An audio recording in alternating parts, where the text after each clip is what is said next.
From now on, this brain is under new management. Mine! Looking for a little peace and quiet? Didn't think so. The station that brought you trawler fishing can be fun. All you need to know about pins and hang gliding in a chest of drawers presents... Oh, feeling sad? Then get your happy pill. Watch Jason King. Hail to the king, baby. One by one, they will all fall. Huh? Always look at the bright side of your life. So, welcome to another video about the week's worst news stories and entertainment. But unfortunately, I've got to kick off with a very sad piece of news. Lance Reddick, the actor that you know from The Wire and as Philip Broyles in Fringe, suddenly passed away yesterday, I believe. Really, really sad. He was only 60. And of course, to newer fans, you would know him as Sharon in the John Wick movies. It's going to be so strange because I'm watching John Wick 4 next week and it's the last time we're going to see him in that franchise. And I suspect maybe because the UK print of the film hasn't gone to the cinemas yet, they might have some time to retroactively add a dedication to Lance at the end. So I hope they do that, but it was really shocking. I only found that last night while I was watching a live stream. The people I was watching, they were looking at an industry newspaper, and on the tiny right-hand corner, you can see that Lance had passed away. So sad. They say it's natural causes, and it's bad. I mean, when I heard the news, I was like really shocked. Like, I agree with what a lot of people say online. Like, a lot of it just came out of the blue, like it was a sudden flash of news, like you wouldn't believe it could happen to someone like him. Never met the guy because I went to a Wire event back in 2011, I believe. Because I met some of the other actors there, but not him. It would have been great if he was there, actually. But that's him and his lovely wife, Stephanie, who he met as a young actor back in the days of theatre. And it's just really sad. But you go on Twitter, you had Wendell Pierce paying tribute to him. You've got Mr. H Reviews saying exactly what I said. Critical Drinker saying he was an awesome actor. He definitely, of course he was. He absolutely was. For me, if you want to watch a very funny Lance Reddick performance, it's Always Sunny in Philadelphia, where it's an episode called Reggie's Brother, where he plays Reggie. And all I will say is he undergoes a very dramatic radicalization. I'll leave it at that, but it had me laughing. But Lance just played it with such a straight face. That's why I liked him. He could juggle both comedic and dramatic roles. And obviously, he was a video game voice actor as well. He lent his voice to the Horizon Zero Dawn games and obviously Destiny. And apparently the Fellowship of the Destiny players all went to the Temple of Zavala. I think that's how you pronounce the character's name that he plays in that series. And they just sat in silence. Like, players online just sat in silence to mourn the passing of Lance Reddick. So Lance Reddick, Philip Broyles, Reggie, the great characters you played in your time. Sharon, obviously. Rest in peace, dude. You've gave us a great legacy, and I'm looking forward. I might even watch Fringe again, actually, just to see Special Agent Philip Broyles just kicking ass to Olivia Dunham. Some conflicting news to the WillOW fans out there, all four of them. We love the film with Val Kilmer and obviously Joanne Wally Kilmer, as she later became. And of course, we were all celebrating, we were all dancing and pissing on the entropies of Disney, because the first season of WillOW, after the first season, there's no more. But apparently, according to John Kasdan, the apple that fell very far from the Kasdan tree in that family has said, no, it's not been cancelled. It's just, there's going to be a second season because we've got so many things planned for you. And what he says here in his truly cringe statement via Empire magazine, what's equally true with the enthusiastic and unwavering support of Lucasfilm and Disney? Yeah, we've developed and written what we hope is a brain-meltingly fun, richer, darker and better Volume 2.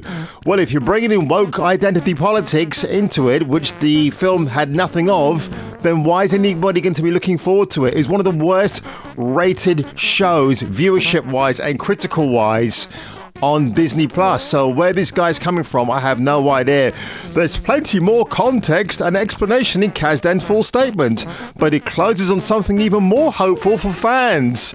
An image of a bookcase with leather-bound spines, not only showing a Volume 1 and a Volume 2, but also a Volume 3. Yay! Can't wait. And poor Warwick Davis, very likable guy, but even he doesn't deserve the flack. Not that he's getting any for being or starring in shit like WillOW for Disney Plus. Like, the sooner they get rid of that show and bury it 6 feet under, the better.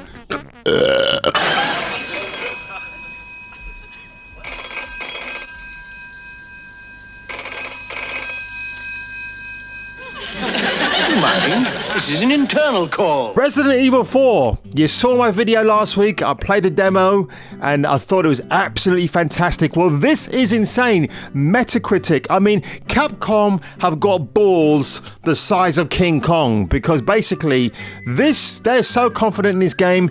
It has scored 93 out of 100, which is insane. This is a remake of an already beloved video game. This is absolutely, it blows my mind. So I'm going to be ordering my copy during the week anyway. But Games Hub, the RE4 remake features several smart choices and help it feel true to the original, but also shapes the adventure into something that overall feels more cohesive, modern, and thrilling than ever. I mean, this is insane. PlayStation Lifestyle 100, Gaming Edge 100. I mean, as you scroll down, there's a 70 here. In an attempt to make RE4 with more modern sensibilities, it left behind what made the original game so great to begin with. I know they made some changes with the merchants. He's not the "hello mate, you fancy having a laugh at my gaggle of goodies here?" Yeah, they changed his voice, but it doesn't matter too much. But it's really insane.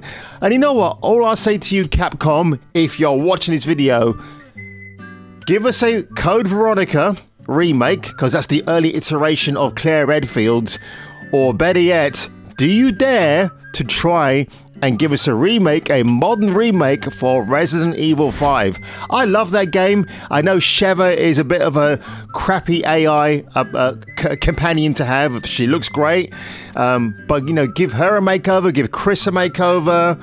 Maybe, how would you change that story for modern day audiences? Because if you play the original game, there are things that happen in there you think, oh, that wouldn't go down too well. You know what, guys? I have to end this video on a bit of self-indulgence. I have to do this. So I was watching Chris Gore over at Film Threat on his live stream with Alan Ing, and I was in the chat, so I was popping a couple of questions in. Well, while I was talking, this happened. Best time is now for $4.99. Kung Fu Hot Dog is a fun, undersubscribed channel. Invite him over to join your discussion sometime. All right. We do kind of like meetups with people. You know, we'll have like events where we like bring other YouTubers on. So there you go. Kung Fu Hot Dog. That's Kung Fu Hot Dog. Hey, there you go. Hey. Yeah. All right. Well, we're going to have to subscribe. Kung Fu Hot Dog for 5 pounds. 80s and 90s were great for films and box office results. Cringe films from Disney/MCU will also affect movie theaters and less audiences attending. I do think it sort of drags it down. Like, if you go to the movies and you have a back. So, Chris, if you do subscribe to my channel, invite me onto a live stream sometime, dude. It'll be a lot of fun. You and I and Alan are kind of in the same age range, and it'll be great just to chat shit about the film industry, things that we love. And it was nice. It's nice that guy, Best in Time, he actually dropped this super chat.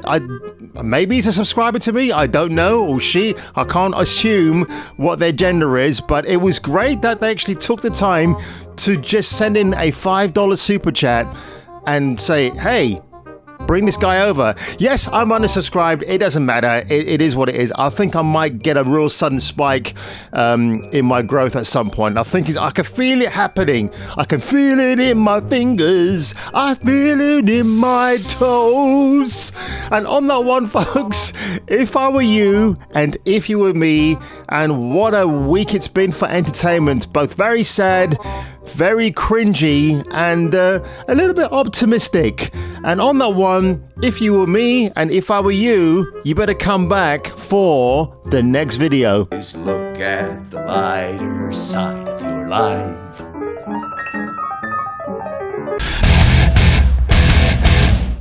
In the ass end of space, even aliens watch Jason King on Kung Fu Hot Dog. Duke Nukem approves this guy.